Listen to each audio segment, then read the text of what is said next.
नमस्कार दोस्तों, स्वागत है आपका हमारे चैनल डिटेक्टिव टॉक पर।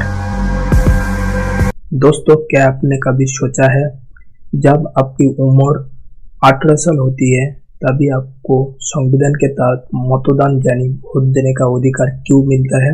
आप मतदान केंद्र जाकर वोट देते हैं, फिर उन्हीं वोटों की गिनती के आधार पर विधायक, सांसद, मुख्यमंत्री और यहाँ तक कि देश का प्रधानमंत्री तय किया जाता है। लेकिन सवाल ये है, आपका दिया हुआ वोट गिना कैसे जाता है? आज की इस वीडियो में हम जानेंगे मतगणना यानी वोट गिनने की पूरी प्रक्रिया। तो चलिए दोस्तों, शुरुआत करते हैं।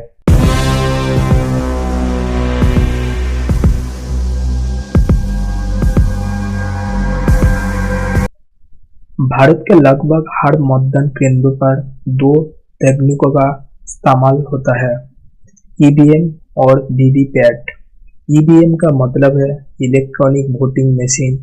इसमें दो हिस्से होते हैं, एक बैलेट यूनिट जहां आप उम्मीदवार के सामने बटन दबाकर वोट देते हैं, दो कंट्रोल यूनिट जहां आपका वोट सुरक्षित स्टोर होता है।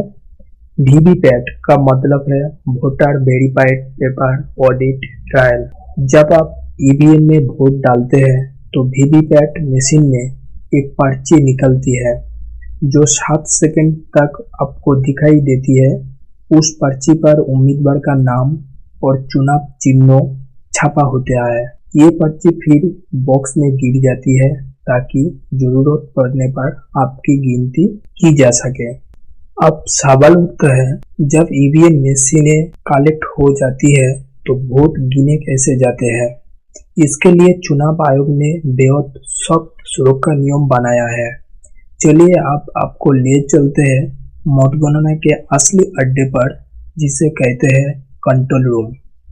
मतदान खत्म होने के बाद सभी ईवीएम मशीनें मजबूत सुरक्षा घेरे में कलेक्ट करके मतगणना केंद्र या कंट्रोल रूम तक लाई जाती है। यहाँ पर ईवीएम को सीसीटीवी कैमरों की निगरानी में रखा जाता है। मशीनों को सील्ड कंटेनर में लाया जाता है और सुरक्षा बलों द्वारा घेरा जाता है। लेकिन असली काम यहाँ से शुरू होता है। हर मशीन पर लगी होती है सील नंबर और उस पर दर्ज होता है मतदान केंद्र का नाम और पोलिंग एजेंट्स के हस्ताक्षर। इन सीलों को केवल रिटर्निंग ऑफिसर की मौजूदगी में और राजनीतिक दलों के एजेंट की निगरानी में खोला जाता है। मशीनों को खोला जाता है और उनके कंट्रोल यूनिट को अलग किया जाता है, जो असल में वोटों का डेटा स्टोर करती है। इस यूनिट को कंप्यूटर टर्मिनल से जोड़ा जाता है, जहां मशीन का डेटा डिस्प्ले किया जाता है। इस दौरान हर कदम का रिकॉर्ड तैयार किया जाता है कैमरे पर और लिखित रजिस्टर में। किसी भी गड़बड़ी की आशंका को खत्म करने के लिए एजेंट्स और काउंटिंग टेबल पर मौजूद रहते हैं।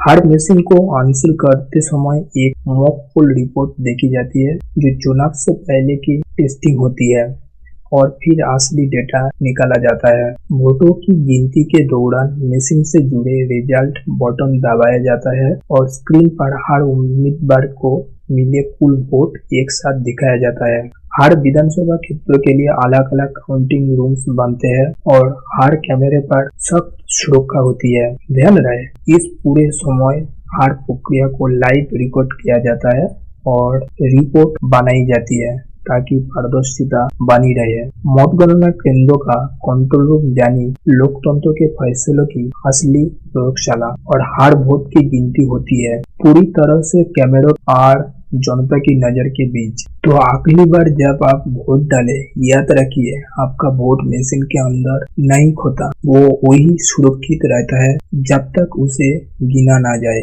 अधिकारी ईवीएम को मैनुअल बॉक्स में कंप्यूटर सिस्टम से कनेक्ट करके डेटा ट्रांसफर करते हैं। हजारों वोटों की जांच बाइनरी फॉर्मेट में होती है। हर बूथ की रिपोर्ट सबसे पहले केंद्र के रिटर्निंग ऑफिसर को भेजी जाती है, फिर जिला और राज्य स्तर पर कंसोलिडेट किया जाता है। हर विधानसभा क्षेत्रों में रैंडम सैंपलिंग के लिए 5% बूथ चुने जाते हैं, जहां वीवीपैट स्लिप्स मैनुअल गिनी जाती है। इसे सार्वजनिक रूप से किया जाता है। मीडिया, उम्मीदवार, ऑडिट टीम सभी मौजूद होते हैं। हर बार की जाती है transparency test, machine data versus paper टोल का। पूरे जिले की गिनती होने के बाद रिटर्निंग ऑफिसर प्रेस कॉन्फ्रेंस में वोट काउंटिंग घोषित करता है। विजेता की घोषणा के बाद ही मशीन डिस्पोज आदि प्रक्रिया पूरी होती है, लेकिन उससे पहले 2 महीने तक सिक्योर स्टोरेज में रखी जाती है। दोस्तों, आपने देखा एक वोट कैसे वोटर से लेकर रिजल्ट तक टनल पार करता है। पूरी प्रक्रिया में मिलती है टेक्नोलॉजी, लॉजिक और ट्रांसपेरेंसी की ताकत। क्या आपको ईवीएम और वीवीपैट पर्याप्त लगता है? क्या आपको लगता है कि अभी भी सुधार की गुंजाइश है? नीचे कमेंट करें, हमें आपके विचार जानकर खुशी होगी। लाइक करें, सब्सक्राइब और बेल आइकन दबाएं।